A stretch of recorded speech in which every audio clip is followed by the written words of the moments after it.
Russia has been massing troops on the Ukrainian border for months now. And Parisia Young from our observers team here at France 24 has been looking at some of the satellite imagery for us. She joins me now. Parisia, first of all, tell us what we can learn from these satellite images. Right. So we've actually been looking at the Russian camps and military bases that have been amassing for months now around the borders of Ukraine. And you've seen a big increase in Russian military presence. And if you look at this map here, you can see that there's a buildup in Russia on the east, as well as in Belarus to the north and south in Crimea. But actually, what the satellite images from the last couple of days are showing us that some of these large Russian military bases are actually being cleared out. So one that we saw in the satellite imagery is in Soloti, and that was an image taken on February 20th, and it's about 24 kilometers from the northeastern border of Ukraine. So this image here actually shows the camp with long lines of vehicles visible, and they're in the snow. But then a second image there, it was actually taken the same day, and you can see this big area that's been completely cleared of snow, and all of those vehicles are gone. So it's been completely cleared out, and Russia did announce a partial withdrawal of its troops on February 15th, but there's actually been no evidence so far that they're actually moving out of the border zone and sending their troops home. So do we know where the troops are going? So one thing that's been happening is actually they're moving away from these large military camps and into smaller camps, and a lot of those are moving closer and closer to the Ukrainian border.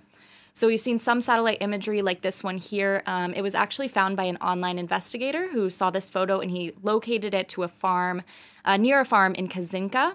And it's actually in the Belgrade district, and that's 15 kilometers or so from the Ukrainian border. And then we have one other image of one of these small camps. It was just a satellite image of some tents and some vehicles that have actually been hidden among different trees, and that was somewhere around 23 kilometers from the Ukrainian border. Now, beside these camps that you're talking about here, do the satellite photos tell us anything else of concern?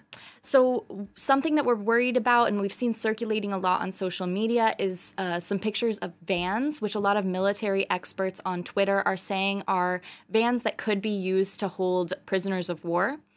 So these images that you see here are some of those vans, and they were near the border in Belgrade. And it's also interesting, you can see the letter Z on these vans. And that's really something we've been seeing a lot in other Russian military vehicles that have been deployed near Ukraine in these zones.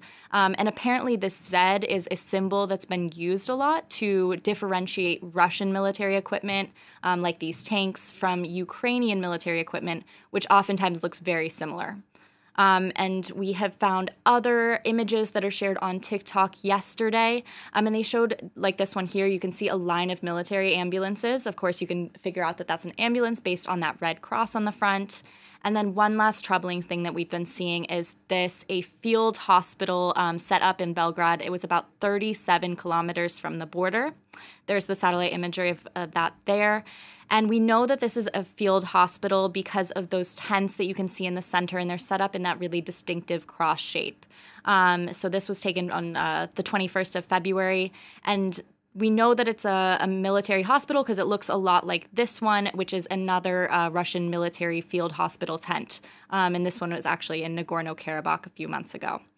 So all this comes together. If they're setting up field hospitals and ambulances out in the zone, that all says that, of course, they're preparing to have some sort of casualties. Parisia Young, really interesting stuff. Thanks for your reporting.